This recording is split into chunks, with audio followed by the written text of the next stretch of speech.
যথাযোগ্য মর্যাদার সঙ্গে বৃহস্পতিবার চিরবিদায় দেওয়া হলো বর্ষিয়ান কংগ্রেস নেতা কালী সাধন রায়কে। বুধবার বিকেল 4টে নাগাদ মালদা শহরের নিজস্ব বাড়িতে তিনি চিরনিদ্রায় শায়িত হন।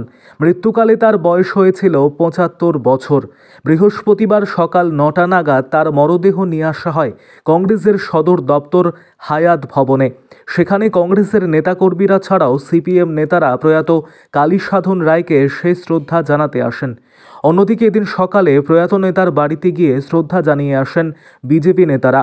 কংগ্রেস সাংসদ ঈশা খান চৌধুরী, সিপিএম নেতা কৌশিক মিশ্র, অম্বর মিশ্র সহ বিজেপি নেতা অজয় গঙ্গোপাধ্যায় বর্তমান পরিস্থিতিতে কালী সাধন রায়ের মতো একজন প্রবীণ কংগ্রেস নেতার মৃত্যু জেলা রাজনীতিতে অপূরণীয় ক্ষতি বলে দাবি করেন।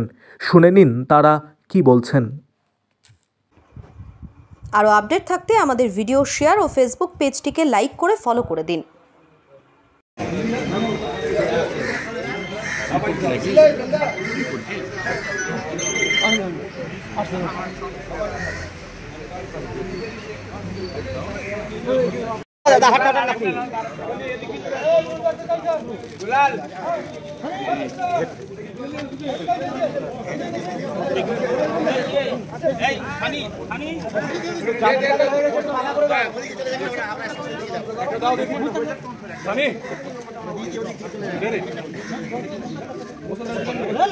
যাদের যাদের হচ্ছে একটু ফাঁকা করে দেন। এদিক থেকে হাঁটুন না।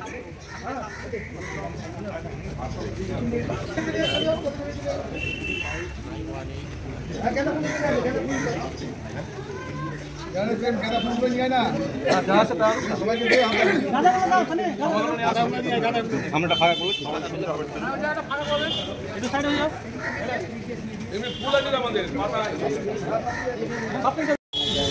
আমরা হায়াত ভবন আমাদের ডিস্ট্রিক্ট কংগ্রেস মালদা জেলা কংগ্রেস অফিসে আছি। আজকে আমাদের একটা খুব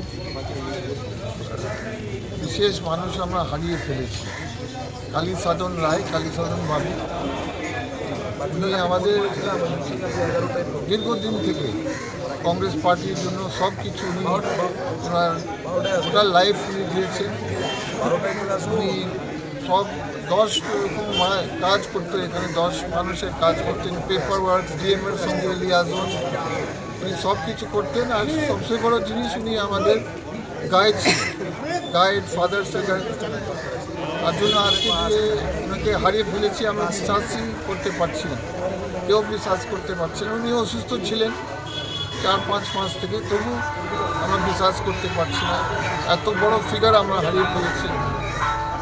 মালদা জেলা কংগ্রেস এবং সবাই এসছে, আমাদের মন খুব খারাপ।